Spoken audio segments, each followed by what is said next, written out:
जय हिंद students, welcome to Chanakya coaching centre. तो बच्चों सीजीएल टीयर 2 सीरीज में ये ज्योग्राफी की 4th क्लास है और आज हम डिस्कस करेंगे बच्चों थोड़ा सा वर्ल्ड ज्योग्राफी के बारे में और कुछ कुछ बच्चों इंडियन ज्योग्राफी से रिलेटेड छोटे छोटे टॉपिक जैसे कि पॉपुलेशन ज्योग्राफी के बारे में, या फिर बच्चों कुछ क्वेश्चन ट्रांसपोर्टेशन से आते हैं तो उनके टाइप्स के बच्चों कुछ इंपॉर्टेंट पीवाईक्यूज को डिस्कस करेंगे। हमारा टेलीग्राम चैनल है बच्चों चाणक्य चंडीगढ़। हमारे टेलीग्राम चैनल को ज्वाइन कीजिए, हमसे कनेक्ट रहिए, जहां पे बच्चों हम आपके साथ अलग अलग स्टडी मटेरियल और इंपॉर्टेंट इंफॉर्मेशन शेयर करते रहते हैं।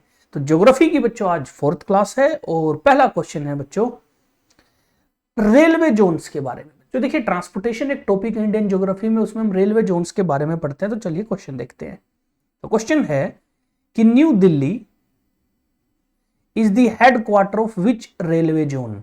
तो रेलवे के बच्चों अगर जब आप रेलवे के बारे में पढ़ते हो तो आपको पता होगा कि रेलवे बच्चों 18 जोन्स में डिवाइडेड है। हर जोन का एक हेडक्वार्टर और एक नाम है। तो आपसे पूछा गया है कि नई दिल्ली किस हेडक्वार्टर का बच्चों जो है वो किस रेलवे जोन का हेडक्वार्टर है। तो सदर्न, ईस्टर्न, सेंट्रल, नॉर्दर्न। बच्चों देखिए बच्चों ये क्वेश्चन पहली बात तो पीवाईक्यू बनना भी नहीं चाहिए, ये उतना क्वालिटी वाला क्वेश्चन नहीं है। क्यों? क्योंकि आप कॉमन सेंस से भी इसको सोल्व कर सकते हैं। नई दिल्ली बच्चों साउथ में कैसे होगी, नई दिल्ली ईस्ट में कैसे होगी। ऑप्शन बची सेंट्रल या नॉर्दर्न। आंसर बच्चों नॉर्दर्न है। सेंट्रल जो है बच्चों उसका जो हेड, अगर सदर्न की बात करें, सदर्न का हेडक्वार्टर है बच्चों चेन्नई में। ईस्टर्न का हेडक्वार्टर है कोलकाता। सेंट्रल का हेडक्वार्टर है बच्चों मुंबई में। नॉर्दर्न का हेडक्वार्टर दिल्ली। फिर बच्चों एक वेस्टर्न भी होती है, वेस्टर्न रेलवे जोन। तो 5 नॉर्मल रेलवे जोन है बच्चों, तो इसका भी हेडक्वार्टर बच्चों मुंबई है। इसके अलावा बच्चों फिर 13 रेलवे जोन्स और हैं। तो न्यू दिल्ली बच्चों नॉर्दर्न रेलवे जोन का हेडक्वार्टर है। नेक्स्ट बच्चों बात करते हैं कि which project aims to develop the state roads along coastal border areas including connectivity of non major ports.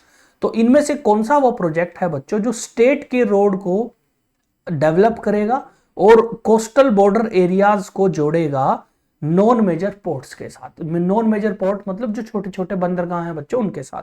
Option है बच्चों गोल्डन क्वाड्रिलेटरल, सेतु भारतम परियोजना, डिस्ट्रिक्ट हेडक्वार्टर कनेक्टिविटी स्कीम और भारतमाला। बच्चों अगर आप गोल्डन क्वाड्रिलेटरल की बात करो, उसको हिंदी में बोलते हैं स्वर्णिम चतुर्भुज। और इसमें क्या है, इंडिया के 4 इंपॉर्टेंट शहरों को बच्चों आपस में रोडवेज के जरिए, नेशनल हाईवेज के जरिए बच्चों कनेक्ट किया गया है। ठीक है, उन शहरों के नाम है बच्चों दिल्ली, कोलकाता, मुंबई और चेन्नई बच्चों। तो इसको हम बोलते हैं गोल्डन क्वाड्रिलेटरल। तो बच्चों ओबीसी गोल्डन क्वाड्रिलेटरल इस बारे में नहीं है, तो ये हो गया। सेतु भारतम परियोजना भी नहीं है बच्चों, क्योंकि सेतु भारतम परियोजना बेसिकली भारत सरकार की एक बच्चों प्रोजेक्ट है, जिसमें बच्चों जितने भी नेशनल हाईवे के ऊपर रेलवे की क्रॉसिंग है उनके ऊपर बच्चों जो है वो ब्रिज बनाया जा रहा है। तो सेतु भारतम परियोजना में कोई भी नेशनल हाईवे ऐसा नहीं होगा जिसके ऊपर रेलवे की क्रॉसिंग होगी, यानी फाटक होगा और ट्रेन रुक और लोगों का ट्रैफिक रुकेगा ताकि ट्रेन पास करे। तो बच्चों सेतु भारतम है। भारतमाला प्रोजेक्ट बच्चों हमारा आंसर है। तो भारतमाला प्रोजेक्ट बेसिकली क्या है कि भारत सरकार ने एक प्रोजेक्ट शुरू कर रखा है बच्चों, जिसमें जितने हमारे बॉर्डर एरियाज हैं उन सबको एक तो कनेक्ट किया जा रहा है बड़े शहरों के साथ हाईवे बना के। दूसरा जो कोस्टल एरिया में इंपॉर्टेंट छोटे छोटे कोस्ट हैं उनको भी बाय रोड बच्चों आपस में कनेक्ट कर रहे हैं। एक और स्कीम है बच्चों, उस स्कीम का नाम है सागरमाला।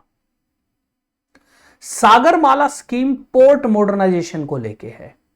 तो जो हमारे बंदरगाह है ना बच्चों, उन पोर्ट्स को, बंदरगाहों को बच्चों थोड़ा डेवलप किया जा रहा है, छोटे को बड़ा किया जा रहा है और कोशिश की जा रही है कि उसके आसपास के जो शहर है उनसे उसको बाय रोड कनेक्ट करे। सागरमाला और भारतमाला 2 इंपॉर्टेंट स्कीम है बच्चों। नेक्स्ट बात करते हैं Which among the following is India's first major corporatized port। बच्चों इनमें से कौन सा इंडिया का पहला मेजर कॉर्पोरेटाइज पोर्ट है। देखिए बच्चों कॉर्पोरेटाइज का मतलब होता है बेसिकली इसको किसी प्राइवेट कंपनी को दे देना चलाने के लिए। ठीक है, तो ऑप्शन है बच्चों कोच्चि, कांडला, मैंगलोर, एन्नोर। बच्चों तो कोच्चि जो है वो केरल में है, सॉरी बच्चों। कांडला जो है बच्चों वो गुजरात में है। मैंगलोर जो है बच्चों वो कर्नाटक में है। और एन्नोर जो है बच्चों वो तमिलनाडु में है। तो आपको बताना है कि इनमें से कौन सा भारत का पहला मेजर कॉर्पोरेटाइज पोर्ट है। आंसर है बच्चों एन्नोर। एन्नोर पोर्ट को कमरजार नाम की एक कंपनी को चलाने के लिए दिया, इसलिए कई बार इसको कमरजार पोर्ट भी बोलते हैं बच्चों, ठीक है। तो एन्नोर पोर्ट तमिलनाडु में भारत का पहला मेजर कॉर्पोरेटाइज पोर्ट है। नेक्स्ट बच्चों बात करते हैं, ये थोड़ा सा बच्चों पॉपुलेशन से रिलेटेड है कि 2011 में जो सेंसस आया था उसके हिसाब से सिख कम्युनिटी की पॉपुलेशन भारत की टोटल पॉपुलेशन का कितना परसेंट है। तो according to the census of India 2011 what was the percentage of Sikh community in the total population in India. 1.7%, 0.4, 14.2, 79.8। अब देखिए बच्चों ऑब्वियसली 79.8 तो नहीं होगा, 14.2 भी नहीं होगा बच्चों, क्योंकि ये बहुत बड़ा नंबर है। तो याद रखिए 79.8 भारत में हिंदू लोगों की पॉपुलेशन है, मुस्लिम लोगों की पॉपुलेशन जो है वो है अप्रोक्सीमेटली 14.2%। अब फिर आया बच्चों, तो भारत में सबसे बड़ा रिलीजन हिंदू, हिंदू के बाद मुस्लिम लोग, क्या थर्ड सिख है? नहीं बच्चों, थर्ड नंबर पे आते हैं क्रिश्चियन। क्रिश्चियन की पॉपुलेशन है अप्रोक्सीमेटली 2.3%। तो बच्चों नंबर 4 पे आएंगे सिख। सिख लोगों की पॉपुलेशन है अप्रोक्सीमेटली 1.7%। तो आंसर होगा बच्चों ए 1.7%। सिख के बाद बच्चों बुद्धिस्ट आते हैं, बुद्धिस्ट के बाद बच्चों जैन्स आते हैं। तो भारत में जो 6 सबसे बड़े रिलीजन है बच्चों उनका सीक्वेंस पॉपुलेशन वाइज ये है बच्चों। तो आंसर हमारा होगा सिख की पॉपुलेशन है 1.7% of total population of India. Next बच्चों बात करते हैं, which of the following state had the highest population of scheduled tribe in the country as per census 2011। तो 2011 सेंसस के हिसाब से भारत में बच्चों शेड्यूल्ड ट्राइब की सबसे ज्यादा पॉपुलेशन कौन से स्टेट में है? राजस्थान, महाराष्ट्र, मध्य प्रदेश या छत्तीसगढ़। तो बच्चों जब हम सेंसस को पढ़ते हैं और शेड्यूल्ड ट्राइब की पॉपुलेशन देखते हैं तो हमें पता लगता है बच्चों कि भारत में शेड्यूल्ड ट्राइब की जो ओवरऑल टोटल पॉपुलेशन है वो approximately 8% of total population of India है। यानी भारत के करीब 8% जो टोटल लोग हैं बच्चों वो शेड्यूल्ड ट्राइब से बिलोंग करते हैं। अब स्टेट की अगर हम बात करें तो मध्य प्रदेश बच्चों भारत का वो सबसे बड़ा स्टेट है जहां पे बच्चों शेड्यूल्ड ट्राइब की पॉपुलेशन सबसे ज्यादा है, ठीक है। तो याद रखिए मध्य प्रदेश में शेड्यूल्ड ट्राइब की पॉपुलेशन सबसे ज्यादा है। नेक्स्ट बच्चों बात करते हैं, which of the following period is referred as period of stagnant और स्टेशनरी फेस ऑफ ग्रोथ। तो इनमें से बच्चों कौन सा वो टाइम पीरियड है जिसको स्टैग्नेंट पीरियड या स्टेशनरी फेज ऑफ ग्रोथ बोला जाता है? यानी स्टेशनरी का मतलब होता है बच्चों रुकी हुई या ठीक ठीक सी। तो 1921 से 1941, 1 से 1921, 1961 से 1981 और 1941 से 1961 तो भारत की पॉपुलेशन के बारे में है। तो बच्चों जब हम 1901 से 1921 का ट्रेंड देखते हैं ना तो हमें पता लगता है भारत में जो बर्थ रेट था लगभग उतना ही डेथ रेट था, यानी जितने लोग बढ़ रहे थे उतने लोग बच्चों खत्म हो रहे थे। इसीलिए ये 1901 से 1921 का जो टाइम पीरियड है इसको क्या बोलते हैं? पीरियड ऑफ स्टैग्नेंट और स्टेशनरी ग्रोथ बच्चों, क्योंकि इस टाइम इंडिया की पॉपुलेशन लगभग सेम सी चल रही थी, क्योंकि डेथ रेट और बर्थ रेट लगभग बच्चों बराबरी रेट पर थे। 1921 बच्चों एक ऐसा साल है जिसके बाद कभी भी इंडिया की पॉपुलेशन कम नहीं हुई, हमेशा इंक्रीज होती रही है। तो 1921 को बच्चों कई बार हम बोलते हैं ग्रेट डिवाइड बच्चों, या कई बार इसको कुछ लोग पॉपुलेशन डिवाइड भी बोलते हैं। तो ईयर ऑफ ग्रेट डिवाइड या ईयर ऑफ पॉपुलेशन डिवाइड, क्योंकि 1921 के बाद पॉपुलेशन इंडिया की हमेशा बच्चों याद रखिए क्या हुई है? इंक्रीज हुई है, जिसकी वजह से बच्चों हमेशा हमारी पॉपुलेशन बढ़ती गई। 1921 से पहले बच्चों हमारी पॉपुलेशन कम भी हो जाती थी, कभी बराबर आ जाती थी, कभी स्लो हो जाती थी ग्रोथ रेट, कभी कम हो जाती थी। बट बच्चों 1921 के बाद हमारी पॉपुलेशन कभी कम नहीं, हमेशा इंक्रीज हुई है। नेक्स्ट बच्चों ये एटमॉस्फेयर से रिलेटेड क्वेश्चन है। तो what is the height of troposphere near the poles and equator respectively. तो आप लोगों ने पढ़ा है बच्चों कि एटमॉस्फेयर में 4 लेयर होती है, सबसे नीचे वाली जो लेयर होती है उसको बोलते हैं ट्रोपोस्फेयर। अब ये आपसे पूछ रहा है कि ट्रोपोस्फेयर की हाइट कितनी होती है पोल पे और इक्वेटर पे। ऑप्शन है 8 kilometre and 18 kilometre, 16 kilometre and 6 kilometre, 4 kilometre and 16 kilometre, 18 kilometre and 8 kilometre. तो बच्चों जब भी हम ट्रोपोस्फेयर का कुछ डायग्राम बनाते हैं ना, हम ट्रोपोस्फेयर को हमेशा ऐसे बनाते हैं कि ये वाली जो लेयर है ये है ट्रोपोस्फेयर, और यहां पे इसकी हाइट 8 किलोमीटर है, यहां पे इसकी हाइट 18 किलोमीटर है। ठीक है, ये हम डायग्राम बनाते हैं। तो या तो आंसर ए होगा या डी होगा, लेकिन बच्चों पोल कौन सा होगा? पोल हमेशा होंगे बच्चों 8 किलोमीटर की तरफ, और इक्वेटर जो होगी बच्चों होगी 18 किलोमीटर की तरफ। तो आंसर होगा बच्चों 8 किलोमीटर एंड 18, क्योंकि पोल पे ट्रोपोस्फेयर की जो हाइट है या जो विड्थ है बच्चों वो 8 किलोमीटर की होती है। अब ऐसा क्यों है? क्योंकि पोल पे बच्चों जो ग्रेविटी है वो इक्वेटर से थोड़ी सी ज्यादा होती है, जिसकी वजह से वो गैसेस को थोड़े ज्यादा फोर्स से अपनी तरफ खींचते हैं, इसलिए बच्चों पोल पे थोड़ा ज्यादा जो है वो थिकनेस इसकी थोड़ी कम रहती है, खिंचाव ज्यादा होने की वजह से। नेक्स्ट बच्चों बात करते हैं, Which of the following statement is not correct regarding stratosphere? तो बच्चों ट्रोपोस्फेयर के बाद, जैसे ट्रोपोस्फेयर है, ट्रोपोस्फेयर के बाद अगली जो लेयर आती है उसको हम बोलते हैं स्ट्रेटोस्फेयर। स्ट्रेटोस्फेयर के बाद अगली जो लेयर आती है हम उसको मीजोस्फेयर बोलते हैं। मीजोस्फेयर के बाद अगली लेयर आती है एक्सोस्फेयर, ये भी बच्चों हमने पढ़ रखा है, सॉरी थर्मोस्फेयर बच्चों, थर्मोस्फेयर, और लास्ट में आती है बच्चों एक्सोस्फेयर। ठीक है, ये 5 लेयर पढ़ रखी है। तो अगला क्वेश्चन है स्ट्रेटोस्फेयर के बारे में। तो which of the following statement is not correct regarding the stratosphere? Okay, पहला है बच्चों इट लाइज अबव मीजोस्फेयर, दूसरा है it extend to height of 50 kilometre, it contain a layer of ozone layer, और this layer is almost free of from clouds.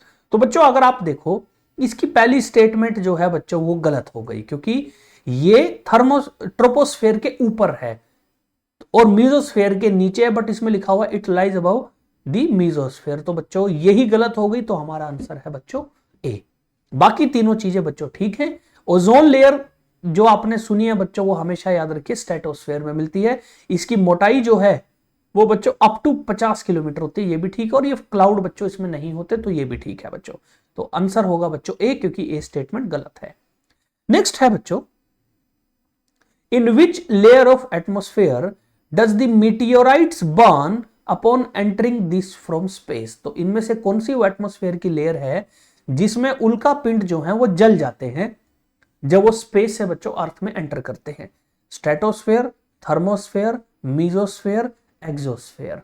तो बच्चों answer होगा mesosphere. तो मीजोस्फेयर में बच्चों जब बाहर से जो बच्चों उल्का पिंड एंटर करते हैं वो थर्मोस्फेयर में इतने गर्म होते हैं कि मीजोस्फेयर में आके बच्चों वो जो है वो बर्न अप हो जाते हैं। आंसर होगा मीजोस्फेयर।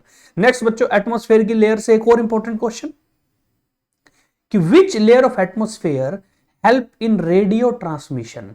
इनमें से कौन सी वो एटमॉस्फेयर की लेयर है बच्चों जो रेडियो ट्रांसमिशन में हेल्प करती है? एक्सोस्फेयर, थर्मोस्फेयर, मीजोस्फेयर या स्ट्रेटोस्फेयर? तो बच्चों थर्मोस्फेयर को जब आप स्टडी करते हो, थर्मोस्फेयर के अंदर एक और बच्चों पार्ट होता है इसका जिसको बोलते हैं आयनोस्फेयर। आयनोस्फेयर बच्चों आयंस का एक बहुत मोटा बच्चों एक लेयर होती है जो कि हमें कम्युनिकेशन में हेल्प करती है, इसीलिए आंसर होगा बच्चों थर्मोस्फेयर। थर्मोस्फेयर के अंदर होता है आयनोस्फेयर जो कि कम्युनिकेशन में हेल्प करता है, रेडियो ट्रांसमिशन से कम्युनिकेशन ही होता है। ठीक है, तो इसलिए आंसर क्या होगा बच्चों? थर्मोस्फेयर।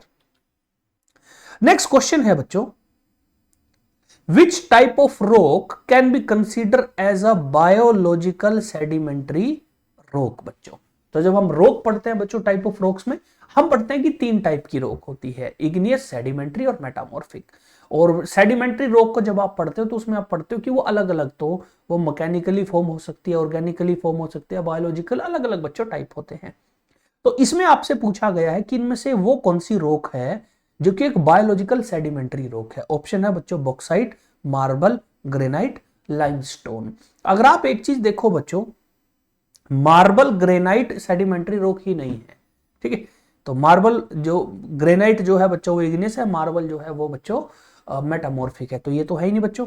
बॉक्साइट और लाइमस्टोन में से आंसर हो सकता है, बट लाइमस्टोन जो है बच्चों वो एक बायोलॉजिकल सेडिमेंट्री रॉक है, क्योंकि ये कई बार बच्चों जो समंदर के अंदर मिलने वाले जानवर होते हैं, ऑर्गेनिज्म होते हैं, उनके बच्चों बॉडी से भी ये बन सकती है, तो इसलिए लाइमस्टोन आंसर होगा बच्चों।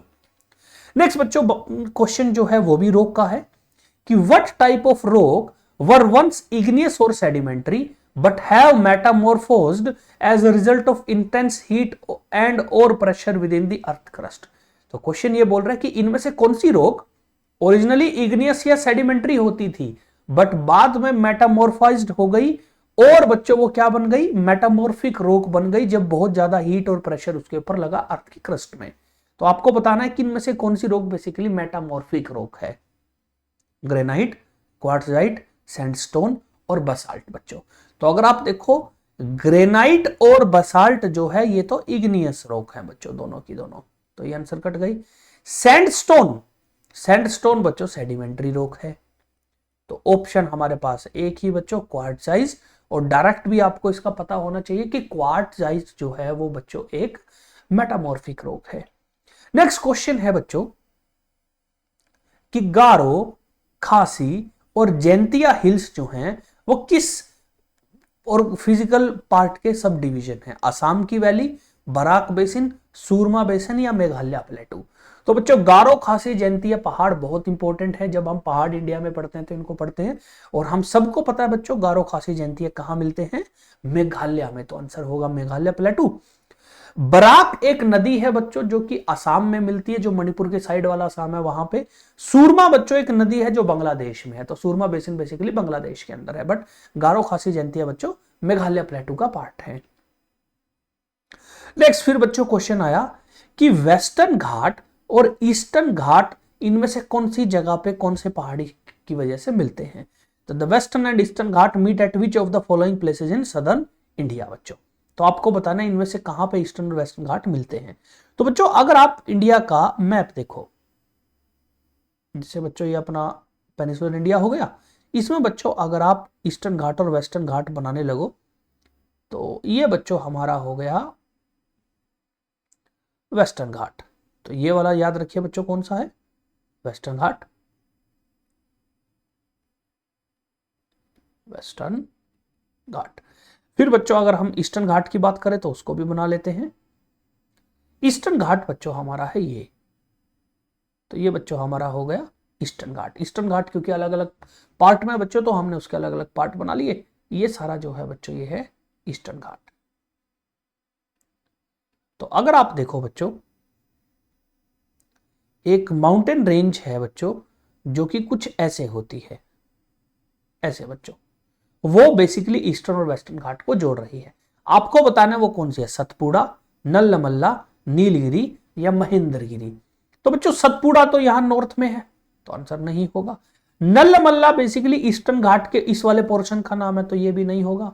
नीलगिरी महेंद्रगिरी हो सकता है, बट महेंद्रगिरी भी बच्चों यहां नहीं है, वो बच्चों आंध्र उड़ीसा की तरफ है, तो आंसर होगा नीलगिरी हिल्स बच्चों। तो ये नीलगिरी हिल्स है जो कि बच्चों ईस्टर्न घाट और वेस्टर्न घाट को एक दूसरे से कनेक्ट करती है, तो आंसर होगा बच्चों नीलगिरी हिल्स। नेक्स्ट क्वेश्चन है बच्चों the uplifted blocks of block mountain are called as. तो अरे एक मिनट,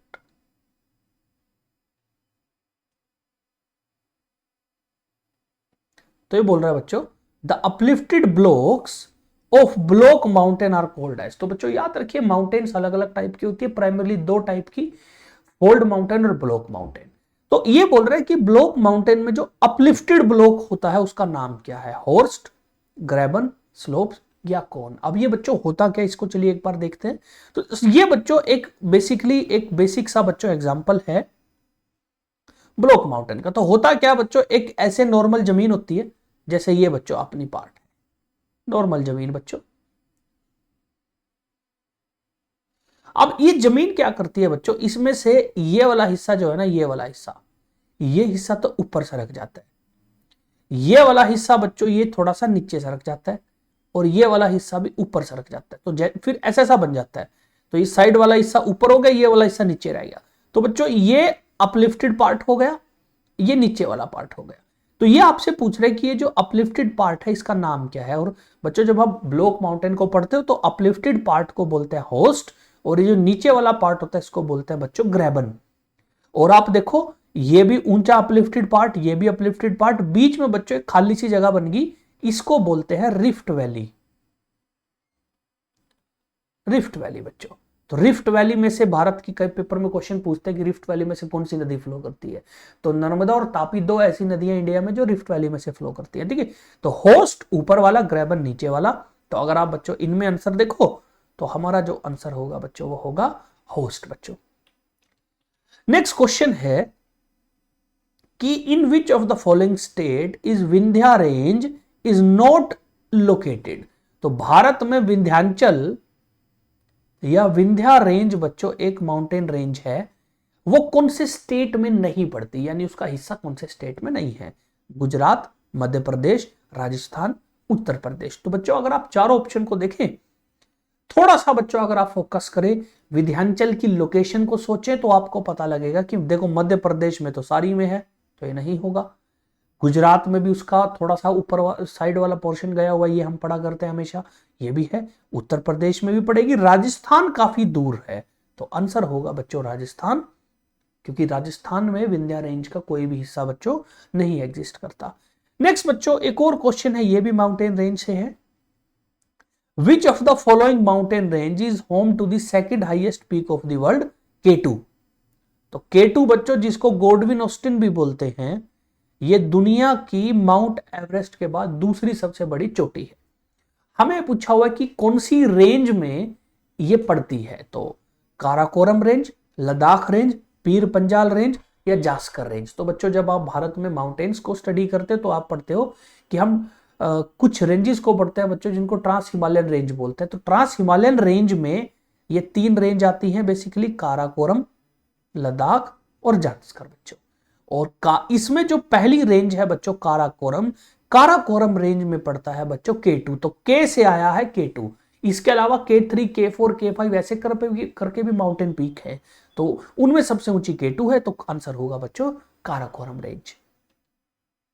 नेक्स्ट बच्चों बात करते हैं कि इनमें से उस ज्योग्राफिक फीचर का नाम क्या है जो बेसिकली बाउंड्री बनाता है यूरोप और अफ्रीका की।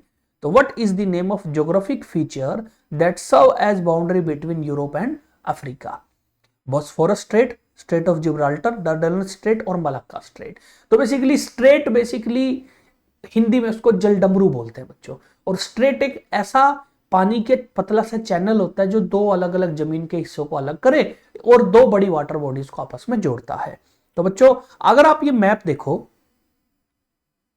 ये बेसिकली सारा यूरोप है बच्चों, ये यूरोप का वेस्ट साइड में निचले वाला पोर्शन है, ये बेसिकली बच्चों अफ्रीका है। तो ये अफ्रीका और ये बच्चों यूरोप हो गया। तो आप देखो यहां पे तो मेडिटेरेनियन सी है, बीच में बच्चों अगर आप ध्यान से देखोगे ये एक छोटी सी वाटर स्ट्रिप है बच्चों, जो कि अटलांटिक ओशन मेडिटेरेनियन को जोड़ रही है, और यही अलग करती है अफ्रीका को और यूरोप को जमीन से बच्चों। तो आंसर क्या होगा, स्ट्रेट ऑफ जिब्राल्टर। तो आंसर बच्चों हमारा होगा स्ट्रेट ऑफ जिब्राल्टर या जिब्राल्टर स्ट्रेट बच्चों। ठीक है, नेक्स्ट बच्चों बात करते हैं, in which of the following region a cyclone is known as typhoon. तो इनमें से कौन से रीजन में साइक्लोन को, चक्रवात को टाइफून बोला जाता है, इंडिया, जापान, कनाडा या ब्राजील। तो बच्चों जब हम साइक्लोन पढ़ते हैं तो हम पढ़ते हैं दुनिया में साइक्लोन के प्राइमरली तीन नाम है, साइक्लोन, टाइफून और हरिकेन। इंडिया के आसपास तो बच्चों उसको साइक्लोन ही बोला जाता है, तो इंडिया नहीं होगा। लेकिन जापान के आसपास उसको बोला जाता है बच्चों टाइफून। तो जापान और चाइना के पास के एरिया में उसको टाइफून बोलते हैं, तो आंसर होगा बच्चों जापान। कनाडा के आसपास अगर वो आएगा तो उसको हरिकेन नाम बोल देते हैं। कनाडा यूएसए में बच्चों उसको क्या नाम दे देते हैं, वेस्ट इंडीज के आसपास हरिकेन बच्चों। तो आंसर होगा जापान, क्योंकि साउथ चाइना सी, ईस्ट चाइना सी, जापान, चाइना के आसपास बच्चों जितने साइक्लोन आएंगे उनको बच्चों क्या बोला जाता है, टाइफून बच्चों। नेक्स्ट बच्चों क्वेश्चन ये कंपैरेटिवली थोड़ा सा आसान है कि सहारा डेजर्ट जो कि दुनिया का सबसे बड़ा गर्म यानी वार्म डेजर्ट है, वो इनमें से कौन से कॉन्टिनेंट में है, south Africa, north America, Africa और ऑस्ट्रेलिया। देखिए बच्चों, एक तो बिल्कुल आसान कर दिया, साउथ अफ्रीका तो कोई कॉन्टिनेंट है ही नहीं। नॉर्थ अमेरिका, अफ्रीका और ऑस्ट्रेलिया, तो आंसर होगा बच्चों अफ्रीका। अफ्रीका में बच्चों सहारा डेजर्ट है। अफ्रीका का अगर बच्चों जैसे ये अफ्रीका ना, तो अफ्रीका का ये नॉर्थ वाला जो हिस्सा है सारा का सारा सहारा डेजर्ट है बच्चों। ठीक है, तो आंसर होगा बच्चों अफ्रीका। नेक्स्ट बच्चों बात करते हैं कि लिटिल अंडमान जो है, लिटिल अंडमान निकोबार आइलैंड से सेपरेट है किससे? 8 degree channel, 10 degree channel, 7 degree channel, 9 degree channel. Channel जो है वो भी बेसिकली बच्चों पानी के एक नैरो स्ट्रिप को बोलते हैं। तो जब भी बच्चों हम अंडमान निकोबार के बारे में पढ़ते हैं तो हम पढ़ते हैं कि अंडमान निकोबार दो अलग अलग पार्ट हैं, अंडमान अलग है, निकोबार अलग है, और अंडमान में भी अलग अलग पार्ट हैं, तो उनको नॉर्थ, मिडल, साउथ और लिटिल अंडमान बना देते हैं बच्चों। तो अगर आप अंडमान निकोबार का बच्चों मैप देखो तो ये बच्चों देखिए ये अंडमान है, ये सारे आइलैंड अंडमान है, ये बच्चों आइलैंड निकोबार के हैं, और ये वाला जो आइलैंड है बच्चों इसका नाम है little Nicobar, sorry little Andaman. इस ग्रुप को बोल देते हैं लिटिल अंडमान। ये वाला जो है ये निकोबार है। तो हमसे बेसिकली पूछा गया कि इसको कौन अलग करता है, इसको अलग करता है बच्चों 10 डिग्री चैनल। तो 10 डिग्री चैनल याद रखिए लिटिल अंडमान को और निकोबार को अलग करता है। दूसरा अगर आप देखो ये बच्चों तीनों पार्ट है, मिडल, नॉर्थ और साउथ अंडमान। इसमें ये बीच में जो चैनल आता है इसका भी नाम पेपर में कई बार पूछते हैं, इसको बोलते हैं डंकन पैसेज।